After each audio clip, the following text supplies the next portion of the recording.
ఓం నమ శివాయ. కార్తీక మాసానికి ఉసిరి చెట్టు, ఉసిరికాయకు ఉన్న సంబంధం అంతా ఇంతా కాదు. అలాగే కార్తీక పౌర్ణమి రోజు ముఖ్యంగా ఉసిరికాయలో దీపాన్ని వెలిగిస్తే సకల శుభాలు చేకూరుతాయి. ఉసిరి చెట్టు సాక్షాత్తు ఈశ్వర స్వరూపంగా భావిస్తారు. అందుకే కార్తీక మాసంలో వచ్చే ఏకాదశి, సోమవారం, పౌర్ణమి తిథుల్లో ఉసిరి చెట్టు కింద దీపాలు వెలిగిస్తారు.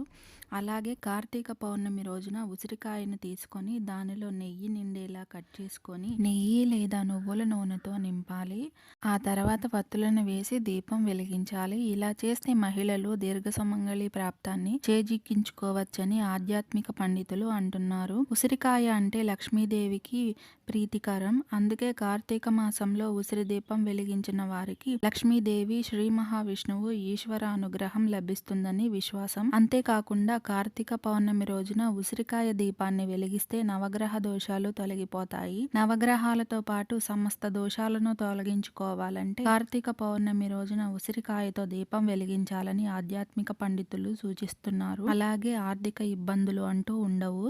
అష్టదారిద్ర్యాలు తొలగిపోతాయి. మహాలక్ష్మీదేవి అనుగ్రహం లభిస్తుంది. అంతేకాకుండా కార్తీక పౌర్ణమి రోజున ఉసిరి దానం చేస్తే భూమండలానికి ప్రభువు అవుతారని, దారిద్ర్యం తొలగిపోతుందని విశ్వాసం. అలాగే ఇంటి ముందు తులసి కోట వద్ద ఉసిరికాయతో దీపం వెలిగిస్తే కోరిన కోరికలు నెరవేరుతాయని భక్తుల ప్రగాఢ నమ్మకం. కార్తీక మాసంలో శివకేశవుల ఆరాధన అత్యంత విశిష్టమైనది. ఈ మాసంలో చేసే పూజ, దానం, జపం, స్నానం వంటి వాటికి అత్యధిక ప్రాధాన్యత ఉంటుంది. కార్తీక మాసంలో చాలా మంది ఉసిరి చెట్టు కింద దీపం వెలిగిస్తారు. ఉసిరి దీపం పెట్టడం, అలాగే చెట్టు కింద దీపం వెలిగించి పూజ చేయడం వల్ల విశేషమైన ఫలితాలు ఉంటాయని నమ్ముతారు. కార్తీక మాసంలో ఉసిరి చెట్టు మీద విష్ణువు నివసిస్తారని నమ్ముతారు. అలాగే ఉసిరి చెట్టు శివుని స్వరూపంగానూ భావిస్తారు. ముఖ్యంగా కార్తీక పౌర్ణమి రోజు ఉసిరికాయలో దీపం వెలిగించడం వల్ల ఐశ్వర్యం సిద్ధిస్తుందని, సకల దోషాలు తొలగిపోతాయని భక్తుల విశ్వాసం. ఈ మాసంలో ఉసిరి చెట్టు కింద దీపాలు పెట్టడం, ఉసిరి చెట్టును పూజించడం, ఉసిరి దీపాలను దానం చేయడం, ఈ చెట్టు కింద వనభోజనాలు చేయడం చాలా మంచిదని చెబుతారు. ఇలా చేయటం వల్ల విష్ణుమూర్తి ఆశీర్వాదాలు లభిస్తాయని అంటారు. కార్తీక మాసం అంటేనే దీపాలకు అత్యధిక ప్రాధాన్యత ఉంటుంది. దీపారాధన చేసి దీపాలను కోనేటిలో లేదా నీటిలో వదులుతారు.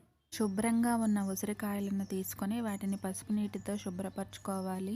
ఆ తర్వాత తొడిమ పై భాగాన కట్ చేసుకోవాలి. వత్తిని పెట్టుకోవడానికి కట్ చేయకుండా పెట్టచ్చు, కట్ చేసుకొని పెట్టచ్చు. కట్ చేసుకున్న తర్వాత చక్కగా గంధము, కుంకుమతో అలంకరించుకోవాలి.